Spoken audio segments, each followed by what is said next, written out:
Alright everybody, hello and welcome. As always, I am Sean, this is In The Mixer, and we are doing our season review for the Season 1 of our Football's Coming Home Challenge with AFC Bournemouth. Should be a relatively short episode, no games taking place. I just wanted to put something out there for people to check out if they wanted to see how we actually did throughout the course of this season. This is the squad that pretty much got us there. Jack Butland and Nick Pope as our two goalkeepers. Adam Smith, Simon Francis and Steve Cook we used as our right back options throughout pretty much the entire season. Though both Cook and Francis also played as centre backs as well. Ben Gibson, our summer signing from Middlesbrough, was absolutely fantastic after he came in. Still only 25, really developing quite well at this level. I love that he's left-footed. I love that he's English. And his partnership with Harry Maguire, who we picked up in January, was just enough of that boost for us to kind of push on a little bit further, make sure that we got into continental football and went from there. So he's also only 25, so it's still like a good 4 or 5 years for that central defensive partnership, and I think Cook and Francis give us fantastic depth there as well. Charlie Daniels started the season as our first choice left back. He was usurped by Tyrone Mings by the end of it. Still only 25 himself, so he's got time ahead. A couple of these guys like Francis, Daniels, who you can kind of see are now into their 30s, we will probably look to move on at some point. It may not necessarily be this season, but we do have to keep it in the back of our minds as something that we need to replace. Sessegnon, club record transfer at the time. He was since beaten by Harry Maguire from Fulham, having joined teenager, still only 17 years old in game, has been absolutely phenomenal for us on that left wing, contributing a bunch of different assists, a couple of goals in the League Cup as well, which is great. He's scoring regularly for the English under-21 side. If he can kind of get some of that same development in his league appearances for Bournemouth, he's going to be fantastic. It's the next level of his development, but super thrilled with the way things are going for him. To have him be 17 and already as a 3-star ability player within the Premier League, he's going to be phenomenal in the next 2 or 3 seasons before he's even hit 20. So he has been absolutely fantastic. Stanislas and Pugh have been the backups to him. Pugh probably started the season with Stanislas being injured. Again, similar situation. They're both getting a little bit older now. They probably don't have as much of a development ceiling, so we may look at moving some of them on. Over on the right-hand side, Jack Grealish, some signing from Aston Villa has been absolutely fantastic. You can see here a lot of the key traits required are 13s, 14s for that position and for that role. 6 goals for the season, 5 assists. Absolutely phenomenal. It didn't cost us a tremendous amount of money, only £15 million, and it was structured in a way that we didn't have to give them that up front. It was through a few payments throughout the course of the season. Jordan Ibe, of course, already at the club when the game begins, really starting to come good on some of his potential. Was absolutely fantastic in the early portion of the season, really dragging us through games in terms of assists that he was getting. Maybe could chip in a little bit more with goals given that he is set to an attacking duty, but I thought he was absolutely fantastic and one of our best players, probably in our best 11 for the course of the season. In central midfield, Andrew Sermon is our deep line playmaker set to that defend instruction. It was his spot. He was one of the first names on this team sheet throughout the course of the year. He's 31 now. So he may become more of a squad player if we can try and bring in a bit of a superstar at that spot. But just a phenomenal return for him. I wouldn't want to cut him entirely. He's been at Bournemouth now for 5 years. Still has quality to burn in terms of his technical attributes. His passing is absolutely fantastic. It's just physically that he seems to be kind of struggling a little bit. But that's to be expected once the central midfielder gets the other side of 30. And he's on next to no money. So a phenomenal signing, or phenomenal servant for Bournemouth. And hopefully another phenomenal servant moving forward and in the future is Lewis Cook. He can play as that deep lying defensive playmaker. We've been using him as a box-to-box player. Some of his movement and runs and assists have been absolutely fantastic. 30 appearances for him, 2 goals, 7 assists. For a player that's only just turned 21, that's a really great return. Certainly making the most of his relatively nominal fee. 7.5 million from Leeds United is phenomenal. We'll continue developing him and giving him opportunities in the future to develop and become a fantastic player for us. 7.28 rating as an average rating across the season is fantastic.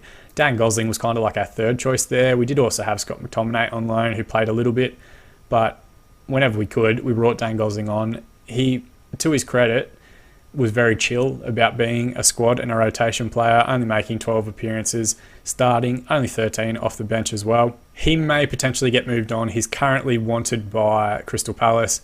If they're willing to put in a bid, even half his current value, I would accept it. And then we kind of have a little bit more room to move and a central area for improvement, which would be great. Looking up top now, we have had 4 pretty fantastic strikers throughout the course of most of the season. Ashley Barnes, I think, has been our signing of the season. Leading scorer for the club with 27 goals in all competitions across 43 appearances. Started all the games he was fit for, only one appearance off the bench when he was coming back from injury. 12 assists as well is a fantastic return. We'll have a look at his average rating and stuff and how it compares to the rest of the league, but he has been absolutely fantastic. Again, relatively decent fee, £14 million, not a tremendous amount of money to spend given the return that we've gotten out of him. And he has a really interesting history if you look at just the way he's kind of continued to jump up leagues across here and improve and get better. Really great to see, not just him performing well for us, but also being rewarded by getting called up into England squads. Still yet to get his first cap, but I think that's just a matter of time. Jermaine Defoe, club legend, brilliant to have him, 35 years old now, still earning a decent clip in terms of wage per week. But if we can keep him on board with being like a backup and really a fourth choice player in his twilight years, I think he's still going to add value, and I'd be super surprised. There was a goal he scored against Swansea. I'd be super surprised if it's not up there in the conversation of goals of the season. He had some really good spells coming off the bench, getting goals for us. Majority of those 16 appearances were coming off the bench. Callum Wilson, I've called him our talisman various points throughout the course of the season. He's been at Bournemouth a good few years now, come up with them through the championship after joining for only $2.5 million, and he's really, he's everything we could want. We're currently playing him as an advanced forward, but we might make it a little bit of a tactical tweak, get him in that complete forward role with the attack function, see if what he can do in that. If it improves his work rate or if it improves his goal ratio or anything like that. May not have set the world alight in terms of goals and assists, but I think the way that he dovetailed with Ashley Barnes was absolutely fantastic. He, of course, started the season injured. We didn't really get him until probably 7 or 8 games into the season, and he was absolutely fantastic. Danny Ings, the other one, joined us in January after being unhappy at Liverpool. 1 cap. He hasn't added to that yet, and I don't think he's probably likely to get called up before the World Cup in-game. But again, a complete forward set to attack. We should probably try and integrate that into our structure a little bit. Only 5 starting appearances, 13 off the bench, still managed to get 9 goals and 1 assist. He was absolutely fantastic. And still only 25 years old. So like we've got, if we sort by age here, we've only really got a good 5 players that are kind of the wrong side of 30, if you're going to put it that way. Some of them will move on this summer. That's just the reality of the situation. But we have a really exciting good core. Sessegnon, Cook, Ibe, Grealish, Mings, like these are all players that, Grealish, Ibe, Cook, Sessegnon, these are all players that are really playing quite a bit in this side. And a lot of the 25-year-olds and stuff that we've got as well, Butland, Maguire, Gibson, Ings, like they're stars of the team as things currently sit. So really happy, really thrilled with the squad and the way it's gone. If we look at our average ratings, of course, it's Ashley Barnes who gets the highest average rating throughout the course of the season at 7.49. He was sitting up around like 7.8 for the longest time. And he did have a little bit of a spell late in the year where he wasn't playing that well, but he's so good and he finishes so well that he's always going to be one of the first names on the team sheet. Perhaps a bit of a surprise, Ryan Sessegnon, only 17, only played 6 months with us, but a 7.36 across those games. Didn't finish the season that well, only 6.88 rating over the last 5 games, but it's to be expected. He's only 17. I'm going to keep giving him opportunities. That left wing spot is his as long as he wants to stay at the club, as far as I'm concerned. And if we can make a couple of different tweaks to his training, I think he's going to be absolutely fantastic for us throughout the course of the season. Let's jump in now and have a look at our competition stats and how we did.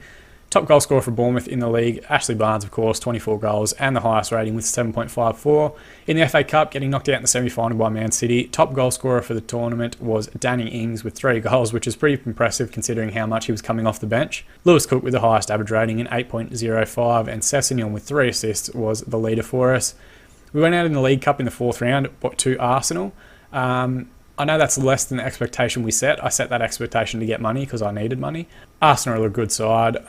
We did beat them later on in the year, but I think when we played them, which was back in like October, November, they were on another level to us, and we were still developing our tactic and our squad and what we wanted to do. So Sessegnon and McTominay with 2 goals, playing as an advanced forward, filling in for us there. He had the highest average rating. So Chelsea finished the season as champions, 87 points. Last day of the season, it took them right until the last 20 minutes of their game against Newcastle to actually lock in the league title.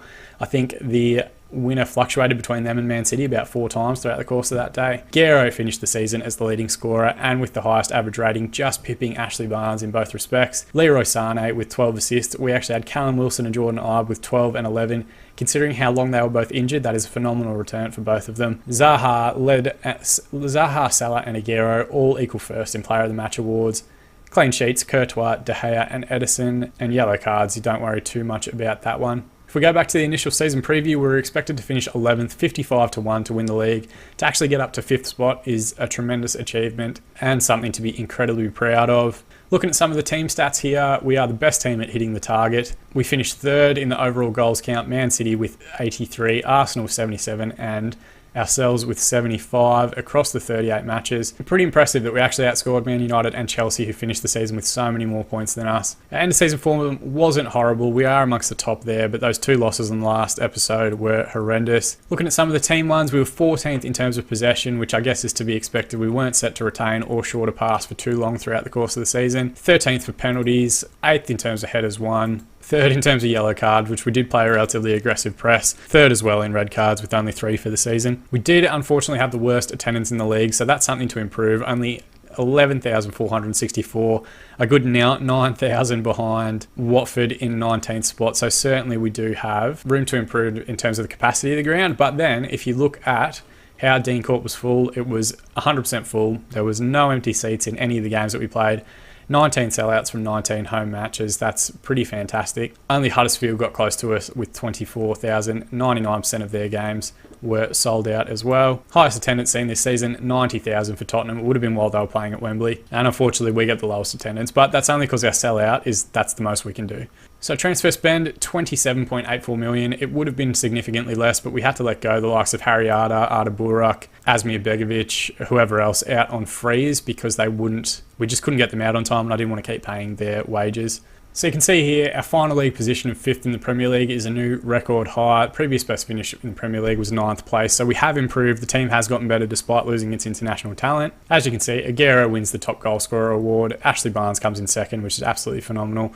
Pierre-Emerick Aubameyang, 22 goals for him, finishes in 3rd spot. I have won the Manager of the Year for the Premier League. Our overachievement has been absolutely fantastic.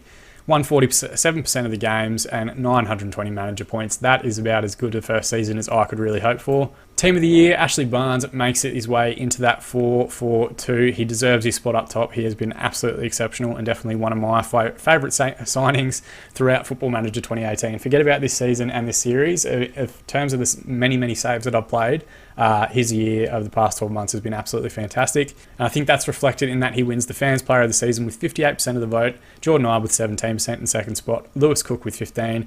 Goal of the season has to be this goal for Jermaine Defoe against Swansea. I will show it to you now. I've been holding off for a little while. So this was laid on. I think it's in like the extra time after being a goal up for pretty much the entire match. And it is a fantastic strike. You can see we win the ball high up the pitch here. Sessegnon with it now. Just finds Pugh. He squares it up to Defoe and he takes one touch and then absolutely smashes that one in from distance. It's a phenomenal strike. He won the goal of the month for that particular year. And it'll be interesting to see if he actually wins goal of the season for the entire competition. A wonderful effort from him. Ashley Barnes, signing of the season, really to be expected. Our young player of the season, Sessegnon. If we look at our starting 11 in our team of the season, it's pretty much what we played with for the majority of the year. The one that you thought maybe could go either way was Jack Grealish or Jordan Ibe on the right. Jordan Ibe wins it by way of having more assists, I think. But a great result there. Our season review, few will have tipped Bournemouth to achieve more than top half finish heading into the season, but we've confounded all expectation by securing continental football. Super excited to be involved in the Europa League. One of the feel-good stories, defying expectations owing to the impressive spell of form between November and December, which we were really good in, and a great result there. Squad dynamics have improved a little bit. Sermon, Francis and Cook, 3 of the team leaders that have been around the club for years and years. You'd expect them to be involved. Everybody else seems to be doing well. Good dressing room atmosphere, average managerial support, which is to be expected, but no big dramas to be concerned about. Our end of season team meeting, let's go ahead and tell everybody that we are going to assertively. Season finished now and it's time to focus on what we can achieve going forward. I think we can finish in the top half next year. Need you to come back for pre-season with the same level of ambition, and everybody's responded really well, so passionately. It's exactly the sort of reaction I'm after. Okay, for whatever reason, it says that everyone's dropped. I don't actually think that they have. I'm going to exit and see. Yeah, everyone's overall happiness is pretty fine. And looking at their morale as well, they all seem to be in pretty good nick. So I'm not sure what that was and why it came up like that. Everyone seems to be doing all right. Our end of season confidence review, board are very happy. Obviously, I just signed a new contract. They're fairly thrilled with the 3-0 victory over Arsenal, which was a great performance. 6-0 defeat against Man City, fair enough. Not the greatest result in the world. We do need to perform better, and we will try and develop a tactic that's a little bit better defensively. so that we can play teams like that. And, you know, once we go 2-0 down in the first 15 minutes, do something to fix up our tactics so that we're not getting torn apart, especially now that we're playing in Europe as well. There'll be more games where we need to be a bit more backs to the wall, and we'll go from there. From a training perspective, Jack Butland's improved in terms of his shot stopping, and a couple of the younger players have improved in a few different traits, which is fine. Pre-season start date, we will do a pre-season that lasts for 6 weeks. We're going to go all the way through, do a big long one. We've got Europa League football, so we need to be on top of it there. Now, the rest of the pre-season, off-season, I'm going to do off-screen. You won't have to worry too much about sitting through long episodes for that. If we look at our shortlist, I think we have a couple of areas to improve. The big one, I think, is left back. We have struggled in that position, probably right back as well.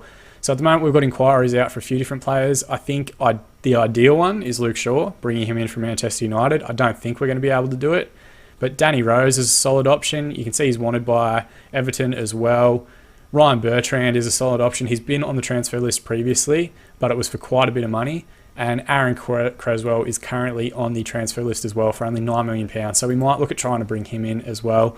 All solid options, all really good defenders. And similar to what we did in the first episode of this series, going through and identifying our transfer targets and then working through them in the summer, seeing who wants what money.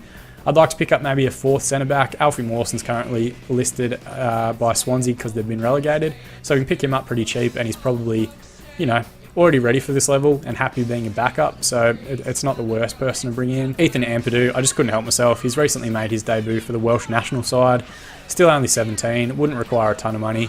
He's certainly one you'd be looking to develop, but we'd have to have a look and see what sort of money Chelsea actually wanted for him.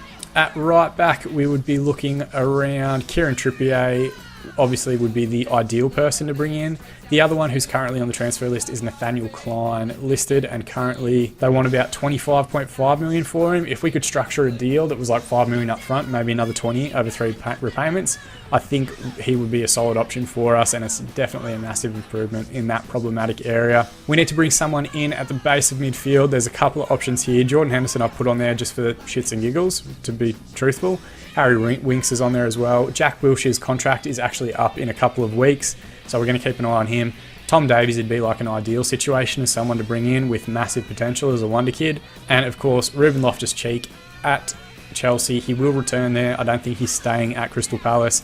He can also play in that deep lying defend role. So there's a whole bunch of options we can look at for that particular position, including a few more that are currently listed on the transfer list that we'll go into a little bit further. But just in terms of high-level players that we can look to bring in, I think we have a ton covered.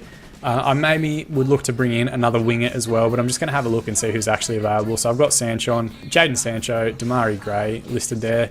Anyway, I think that's more than enough stuff to go through for our end-of-season review and kind of a little bit of planning for next season and how it's going to go, having Europa League football to manage as well. As always, I've been Sean. I hope you guys have really enjoyed this series. I'm loving it so far and really looking forward to loading up the game anytime I get the opportunity to play it. Subscribe to the channel if you want to be kept up to date on future videos. Follow In The Mixer FM on Twitter if you want to be kept up to date as when they load, or check out some of the other things that I do throughout the course of the week. More than anything, I hope you are enjoying the series so far, and I'll see you guys again in the Mixer.